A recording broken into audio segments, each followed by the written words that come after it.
Meghan McCain showed up on The View today. She showed up. The All Lives Matter BS. It showed up, baby. It's all of us. That's what she said. Hi, welcome to JOA. If you're new to my channel, I'd really do appreciate it if you subscribe and you click the bell. I get so many of y'all, new people come onto my channel. Welcome.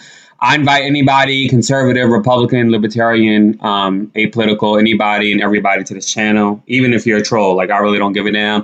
So please do subscribe and click the bell. I do have a second channel, and that's going to be just on a personal level, showcasing, because New Orleans is a tourist site, talking more about stories that I have and, just really fun stuff.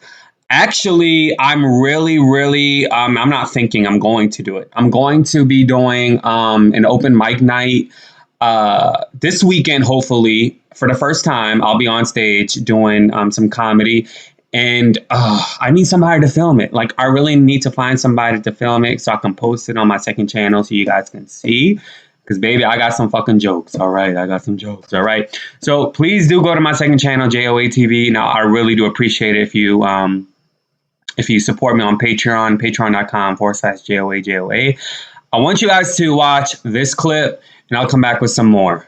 Meghan, do you think that Crenshaw has a point with his criticism?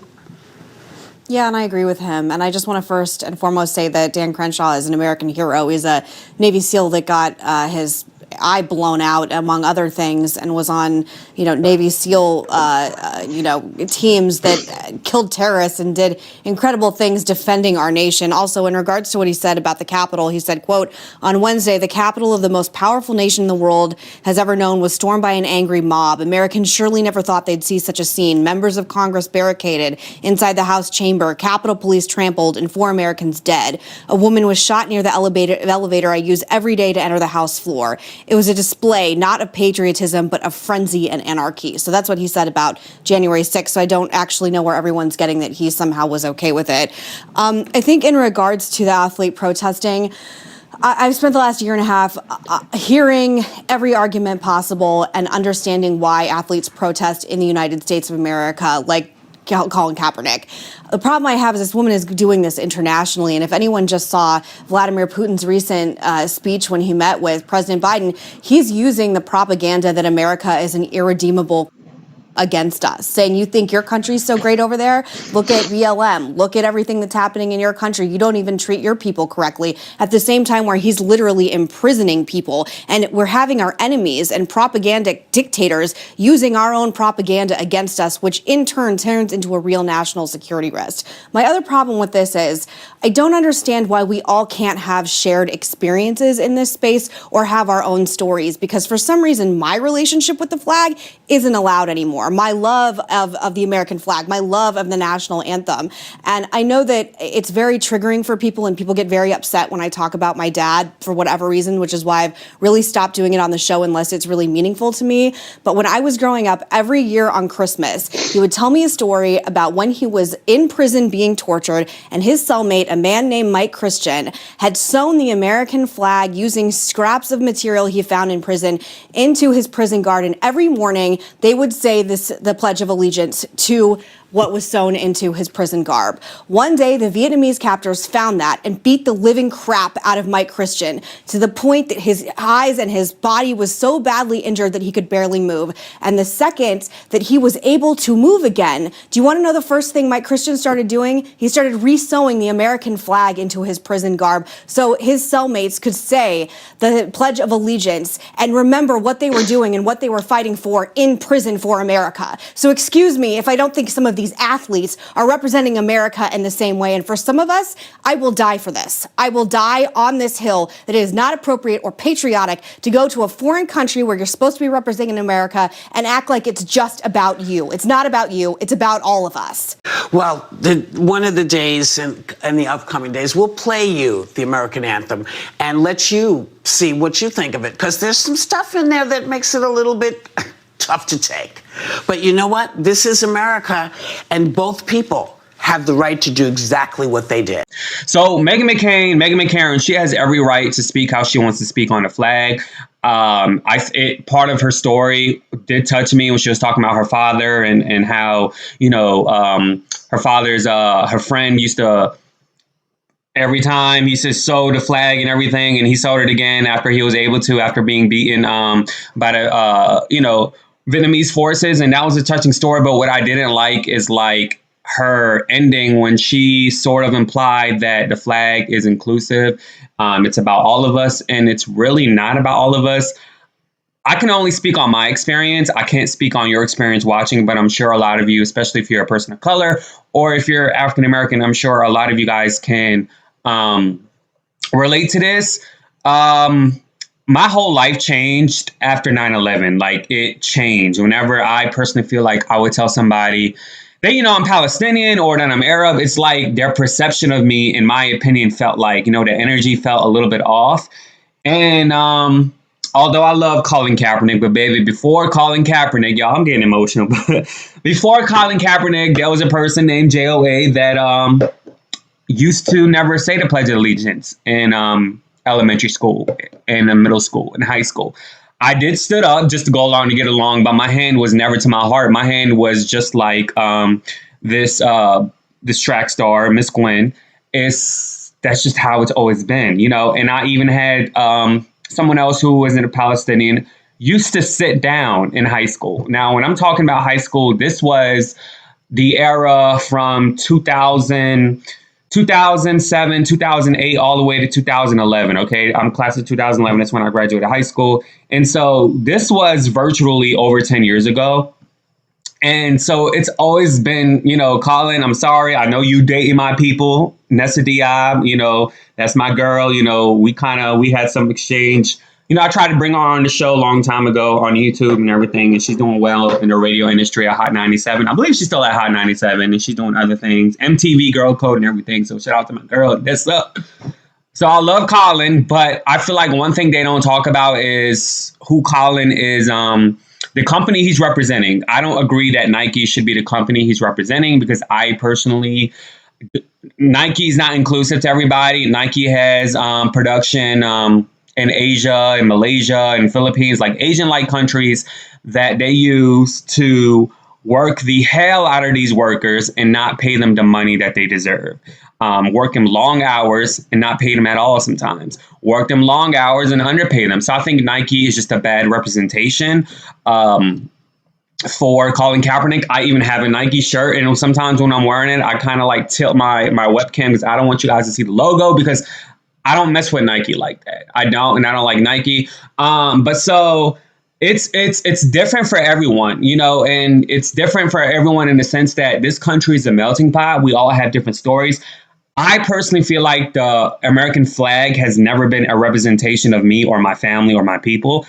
I personally felt like after the whole situation with 9/11, like even like my family, every Sunday, we used to go out to restaurants. And one day, we wanted to go to this restaurant. My father was like, you know what? We're not going to go there because they had a lot of ribbons on the door. You know what I mean? And so he felt like, okay, well, maybe, we'll be judged by going in there. Maybe we'll get stares. He was like, you know what? Let's go somewhere else. There's too many of those, ribbons on the door and stuff like that. And so when you feel that way as a human being, especially when I feel that way as a full-on Palestinian American citizen, it's like, that hurts. You know what I mean? That really does hurt. I certainly, however, this country may have some flaws and it may have some faults, but I would never want to live anywhere in the world besides United States of America, because of the opportunity, because of the freedom, because of the democracy. Of course, I would live in Palestine as well, but the citizenship of me being an American is attached to that. So I still have that leverage as an American if I want to live in Palestine. I highly disagree, of course, with Meghan McCain. And what a lot of you guys have to realize is this girl grew up in a bubble. As rich and as famous she is, she grew up in a bubble. And her father or her mother did not teach her that the flag, may be a representation of us and our culture and our history. But the flag is also a tainting towards people of color and towards African Americans. And her father knows that. I mean, her father's like great grandfather, they had a plantation, they owned slaves. He knows that. But I'm sure he didn't tell Meghan McCain about that whole situation. And please miss me with the bullshit about Meghan McCain having an adopted sister that's black, okay? Yes, she's a person of color, but no, she's not black. She's from Bangladesh. She's South Asian at best. And even if she was black, that doesn't justify somebody not being a fucking racist or not somebody being ignorant, okay? Just ask the damn founding fathers, baby. Just because I hate this narrative and I hate this talking point when someone says, oh, I could speak on black stuff, or I could say X, Y, and Z that's controversial about black stuff because I have a black wife, I have a black daughter, I have this. No, you can't. You can't. You know, just like I can never speak on women issues. Well, I can speak on women issues, but I can't negate a woman's issues. I can't talk about a woman's feeling of wanting to have an abortion or whatever, because I can never be a woman. You see what I mean? I can never have a child. I would not know that feeling of being in labor and deciding whether or not, okay, do I want to keep this baby or do I want to go through labor? So it's like, I can't comment on that. I can only comment on what I can speak of. And what I can speak of is being Palestinian American, feel like I'm undermined here as well, or have undermined stories here in the United States of America as well. That's what I can touch on. I can't talk about like what black people go through. I can only talk about what I go through. You see what I mean? And Meghan McCain can only talk about what she goes through. But what I highly disagree on about her is she's talking about that everybody's inclusive, that this is about all of us. No, baby, it's not about all of us. It's not. That's unfortunately, Unfortunately, it doesn't work that way, but I wish it did. And it's not like that at all. And I'm glad Whoopi pointed out that you need to really look at certain words of Star Spangled Banner, which I love to sing because I'm a singer, because I like the different practices the Star Spangled Banner gives you, from the riffs, the runs, to the high notes. As a singer, I like that. But you really have to look at the wordings from that and see the underlying meaning of that. And if we really want to talk about the flag or the Star Spangled Banner and talk about that it includes everyone, it's all about representation. Let's really talk about Francis Scott Key and who really was the underlining person of the freaking damn American flag, but it did not at the end of the day work that way. If we really want to keep it real, we can go there and talk about that. So, lastly, I also want to say, I'm human first, I'm Palestinian second, and I'm American third. That's how I view my life.